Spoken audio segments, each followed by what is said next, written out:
there's a probably a minority of fans, but a loud minority that are like just off the Billy Napier train. And unless he wins 10 games this year, they think he I stinks don't and know if he's it's going a to be done. minority anymore. Bringing up a comment from the very beginning from our old friend, I'm Army Sniper.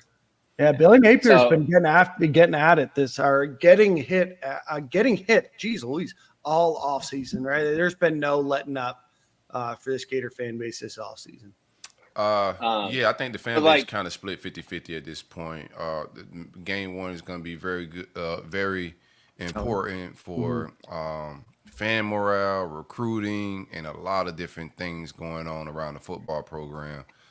What part of the roster do you guys like going into the Miami game or into the season? We're not into fall camp. Which room do you guys feel that we need to see some improvement for to have some progress this year? Are you guys offensive line? Yeah, I would say like Graham Canton sacked 31 times. Yeah. I think we talked last year. Like, I don't think there's a huge difference. Or I think you disagreed. But I don't think there's a huge difference between Montrell and Trevor Etienne. I just think Trevor Etienne has a little more burst. So when he broke his first tackle, it was at the line of scrimmage. And when Montrell was breaking his first tackle, it was 2 yards behind the line of scrimmage. So when you break 2 tackles to get 3 yards or just get back to the line of scrimmage, I think that was the difference between them. And that goes to the offensive line. If Florida's going to be successful, they're going to have to be able to run the ball. Graham Mertz is going to have to not be peeling himself off the turf 30-plus times again this year. I think D-line as well. One of the guys said in the comments, shout out to David, but our pass rush was abysmal last year. Princely's gone. We brought in some guys with the porter. We got Slackman, some other guys. And also the linebacker room. Shamar being healthy, bringing in Pup. That front seven getting cheered up.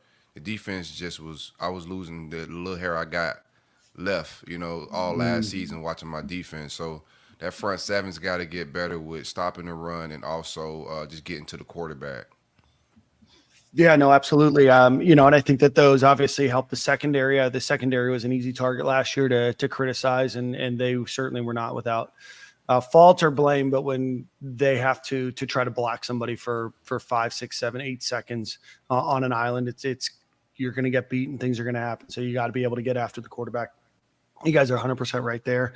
I think for me, it's just the offensive line, defensive line, everything that you guys said. To add another wrinkle in there is just being able to figure out the difference makers on the offensive side of the ball, right? Like, what you have in Montrell Johnson, what you have in Trey Wilson, Elijah Badger coming over, how does that translate? Who's your number 2 wide receiver? Who's your number 3 wide receiver? Are they going to be able to step up to be able to create some opportunity? You do or you don't? I love the wide receiver room. I like the potential. I just don't know if I love what the contribution has been thus far, right? Play calling is more so in contribution. I guess you losing Pearsall, who was the number 1 target last year, but from an ability standpoint, I think Elijah Badger and Trey Wilson just brings a lot of problems for a lot of defenses.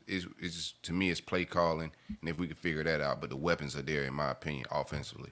I think you have some weapons. I think it's a matter of Badger's new to the system, new quarterback, still has some sort of injury concern out there. Not enough for Florida not to take him, but that's sitting out there.